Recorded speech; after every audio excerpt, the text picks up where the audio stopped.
സംസ്ഥാനത്ത് മഴ തുടരുന്നു. വടക്കൻ ജില്ലകളിൽ മഴ ശക്തമാകാൻ സാധ്യത. കണ്ണൂർ, കാസർഗോഡ് ജില്ലകളിൽ orange alert. Malappuram, Wayanad, Kozhikode yellow alert. ജലനിരപ്പ് ഉയർന്നതോടെ 9 ഡാമുകൾക്ക് റെഡ് അലർട്ട്. പീച്ചി ഡാമിന്റെ ഷട്ടറുകൾ ഇന്ന് ഉയർത്തും. പുഴയോരത്ത് താമസിക്കുന്നവർക്ക് ജാഗ്രതാ നിർദ്ദേശം. മഴ കനത്തതോടെ തൃശൂരിലെ വിദ്യാഭ്യാസ സ്ഥാപനങ്ങൾക്ക് ഇന്ന് അവധി. ജില്ലയിലെ ഓണപരീക്ഷയും മാറ്റി.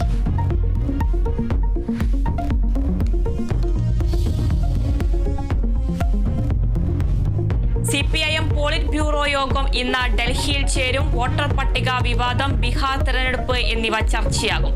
കേരളത്തിലെ വിഷയങ്ങൾ ചർച്ച ചെയ്യാൻ സാധ്യതയില്ലെന്ന് വിവരം. യോഗം ചേരുന്നത് ഒരു ദിവസത്തേക്ക്.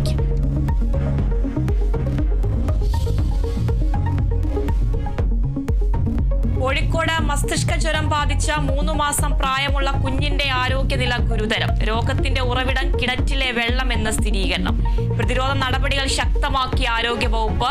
താമരശ്ശേരിയിൽ മസ്തിഷ്ക ജ്വരം ബാധിച്ചു മരിച്ച കുട്ടിയുടെ സ്കൂളിൽ ബോധവൽക്കരണ ക്ലാസ് ഇന്ന്. കുട്ടി നീന്തൽ പഠിച്ച കുളത്തിലടക്കം ഇറങ്ങരുതെന്ന് നിർദ്ദേശം.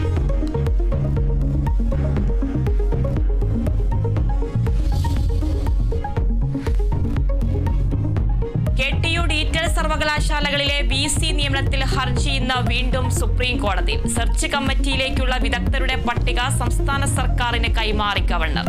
കൈമാറിയത് 4 പേരുടെ പട്ടിക. സർക്കാർ പട്ടിക കൂടി കിട്ടിയ ശേഷം അംഗങ്ങളെ കോടതി തീരുമാനിക്കും.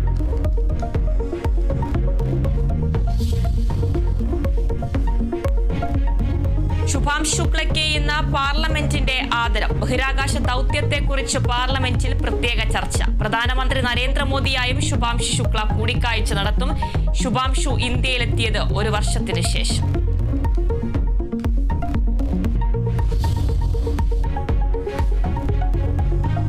ചൈനീസ് വിദേശകാര്യമന്ത്രി വാങ് യി ഇന്ത്യയിൽ. മോദിയുമായി വാങ് യി കൂടിക്കാഴ്ച നടത്തും. അതിർത്തി തർക്കവും ട്രംപിന്റെ അധിക തീരുവയും പ്രധാന ചർച്ചയാവും. വാങ് യിയുടെ സന്ദർശനം മോദി ചൈന സന്ദർശിക്കാനിരിക്കുന്നതിനിടെ.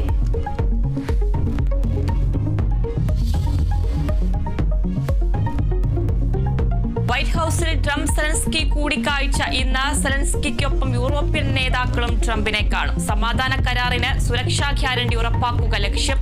രാജ്യത്തിന് സുരക്ഷ നൽകാനുള്ള തീരുമാനം ചരിത്രപരമെന്ന് സെലൻസ്കി.